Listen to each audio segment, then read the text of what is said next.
Hey guys, welcome back to another episode of Dynasty After Dark. I'm your host, Calvin Timms. Find me over on Twitter at TDC_Calvin or on the Dynasty After Dark YouTube or Rumble channels. Thank you guys for joining me today. The last couple of days, I've been putting out my top 3 in each position to avoid that I think are a little bit too high in startup ADP based on what they're going to be able to produce in 2022 and beyond. And today we're going to be going over the wide receivers that are going to be crashing down in 2022 and beyond. So these names, and before we get into it too much, I already know that I'm going to get so much hate on this video because people love these guys. And I get it. I really like them as well. But they are some hot names. So this is not meant to be hot takey at all whatsoever. It's meant to lay out a realistic contrarian view to all of these guys that are going too high, in my opinion. So number one, and we got to go with the number 1 MVP of last season, the reigning Super Bowl champion, Cooper Kupp with the Los Angeles Rams. So Cooper Kupp is 28 years old. He's 29 in the season. He'll be turned 29 at the beginning of the season. And that is right at the end of the Dynasty wide receiver kind of peak right there before they start to fall off. Now, players have been starting to play later on in their careers, into their 30s, things like that. But it is a little concerning right there. So first red flag, he is just about outside of the peak window, but you can say he is still in it. So there's definitely that going for him. Right now, he is the wide receiver number 3 based on the May ADP. And I get it. I understand it. But the problem with startup drafts and player value is a lot of the times we reward players for what they did last season, right? We're overcorrecting, right? It's not possible that Cooper Kupp was just too cheap last year. Now we got to overpay for him based on what he was able to do last year, right? And that's my biggest issue with Dynasty football is people just swing way too heavily year to year. So wide receiver number 3 overall, like I said, he had such a monstrous season last year. But if you look at his seasons before last year, 2020, he finished his RB 26 in a full PPR league with 15 games played. In 2019, 16 games played, RB number 5, great. But that was the year that he actually started as a superstar in the first half of the season and then kind of fell off in the last half, but was still able to do some stuff there. Now, 2018, played 8 games. He was on pace to do pretty well that season, but he probably would have finished around RB 15, somewhere in that range, I'm guessing. And then in 2017, his rookie season, RB 20 or wide receiver 25 overall. So if you look at his season, this last year was a massive outlier. And again, if you look at the context of last year, they had Robert Woods to start the season, and through 4 games, it was definitely Cooper Kupp. Don't get me wrong, Cooper Kupp was just absolutely balling out nonstop. Through the first 3 weeks, he had about 100 fantasy points, which is just nuts right there. 90 fantasy points right there through 3 weeks. Then week 4, that was the week that Robert Woods kind of came out, was disgruntled. Cooper Kupp fell off a little bit for what he did last season. I would consider this a fall off. Only 11 points against Arizona. Week 5 against the Seattle Seahawks, 16 points there. And then I think at that point was when Robert Woods got injured. Then it's back to 34, 37, 24, 20, 23. Like, he was just a stud the rest of the season. But if you look at the context there, they did not utilize Robert Woods at all to start last season. They started to utilize him a little bit more, and Cooper Kupp's volume definitely took a hit there. Then at the end of the year, they got OBJ. They traded for him, or they signed him after the Browns cut him last year. And that was right around like week 10, week 11, right in there. But OBJ really didn't get to be a focal point of the offense until the playoffs, where that definitely ate into Cooper Kupp's production in the playoffs. But yeah, throughout the last few games, everyone's going to look at it and say, well, they had OBJ and Cooper Kupp still balled out. But again, he wasn't really featured in the offense. He was still kind of learning the new system and everything. So the fact that Cooper Kupp is he's still on the same team with the same head coach, same connection with Matt Stafford. That's great. But honestly, Allen Robinson coming into this team is going to be a problem for Cooper Kupp. And I know I'm going to get a lot of hate for saying this, but people are disrespecting Allen Robinson way too much. The guy he's been a stud with terrible quarterback play for years now. For years. Matt Stafford is by far the best quarterback that he has ever played with. Going back to high school, the best quarterback that he's ever played with. He is going to eat a lot of targets away from Cooper Kupp. There's no way that Cooper Kupp is going to continue to get 191 targets this season. It's not possible unless there's another injury to Allen Robinson. The one nice thing for Cooper Kupp is he still is he's a touchdown machine.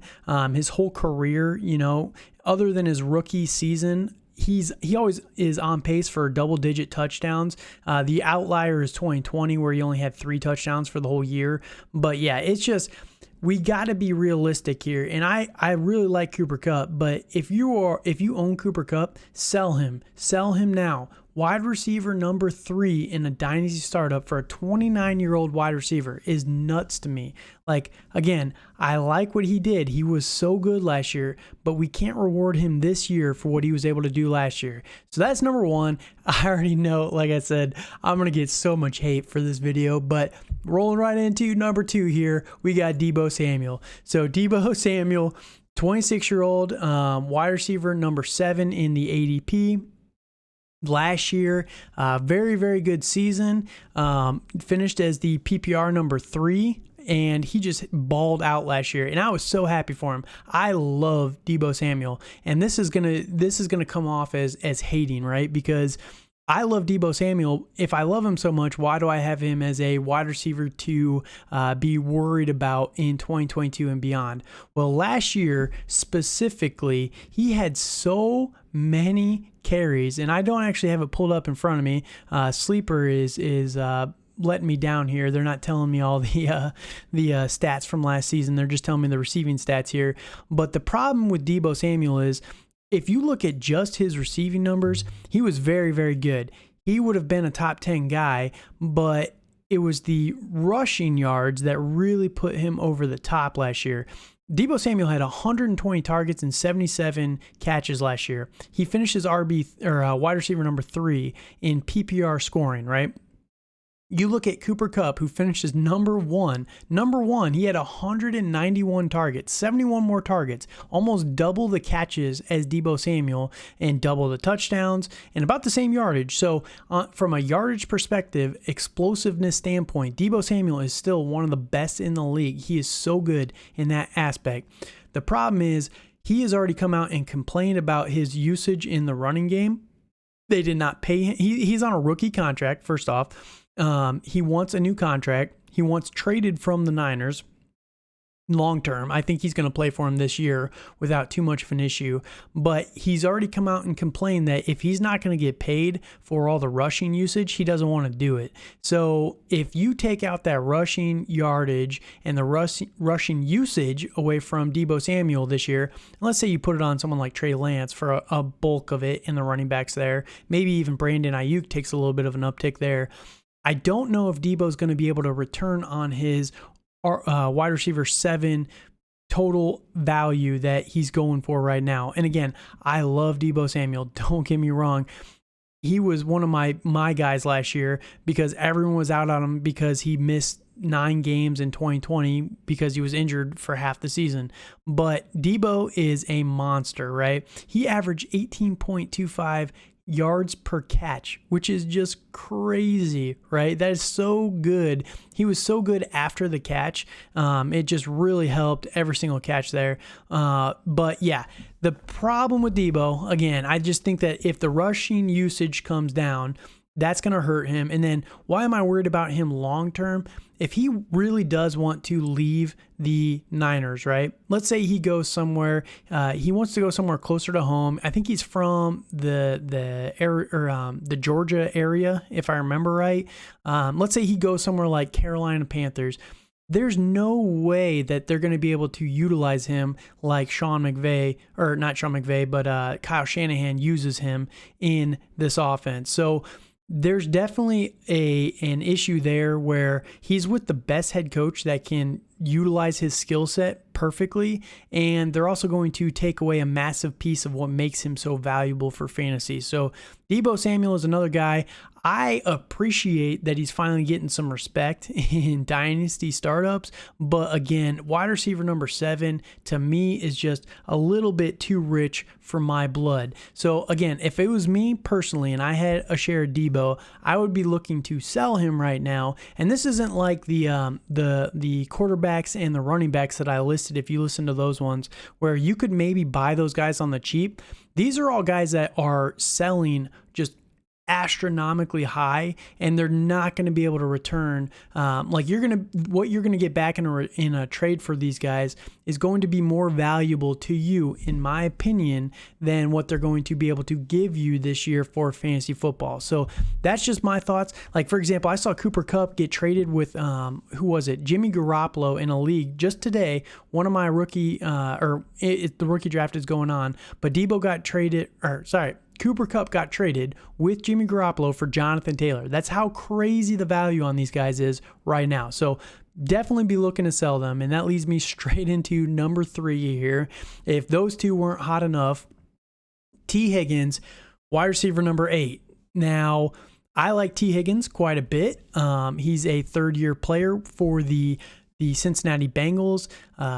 Definitely is got a lot of youth on his side. You know, he's with a good head coach, in my opinion. I like Zach Taylor and what they're able to do with this offense. I like Joe Burrow, but the problem with this is through 2 seasons with the Bengals, he finished as wide receiver 28 and wide receiver 24 in a PPR format, right?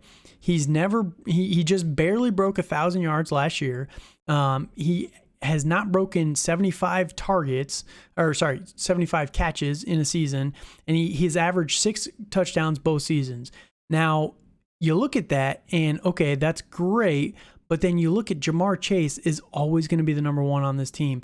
His rapport with Joe Burrow from college is just too much. It's too much, and the explosion that Jamar Chase was able to do last year just shows everything you need to know about this team.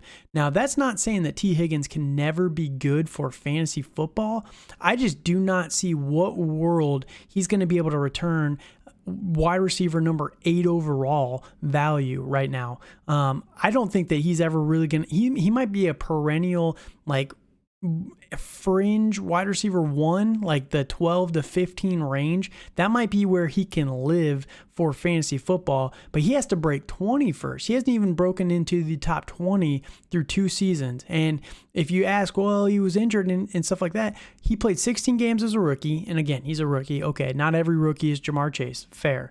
But in 2021, he played 14 games, and, you know, he just was not really that utilized. He got utilized a lot more in the second half of the season. But if you look at his game log, man, he started off 15, then missed a couple games with injury. And you can argue he came back from the injury 10, 7, 13, 13, 13, 3, and then at the end of the season, that's where he really took off.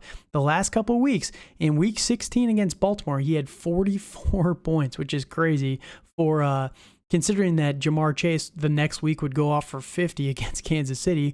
But yeah, it's just, he's very boom or bust, and yeah, I just do not see what world he's worth the wide receiver number 8. So for me personally, I'm fading all 3 of these guys: Cooper Kupp, Deebo Samuels, and T. Higgins. And honestly, I think you can sell these guys for a king's ransom. And that's what I would be looking to do in all of the leagues where I have these guys.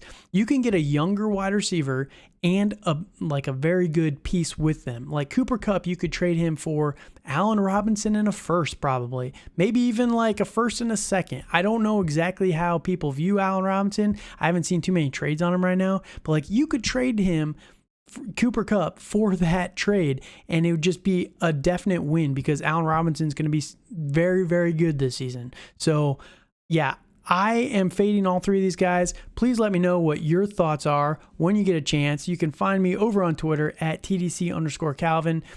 You can find the podcast on Spotify, Apple, Google, any of those sources. Please be sure to like, comment, and subscribe to the video if you're watching this on YouTube, or if you are just listening to the audio only version. Please be sure to subscribe to the podcast wherever you're listening to it. And if you can give it a like, I would appreciate that as well. I'm definitely trying to pump a lot more content out. I promised you guys at the beginning of the summer and the beginning of the off season that I would be trying to get more content out. And so far, through about 3 months, I've already put out 17. Tomorrow will be 18 episodes. And yeah, I'm really just trying to keep it going. I appreciate you guys for listening. If you can, just recommend me to a friend. I would appreciate that as well. Thank you guys, and have a good night.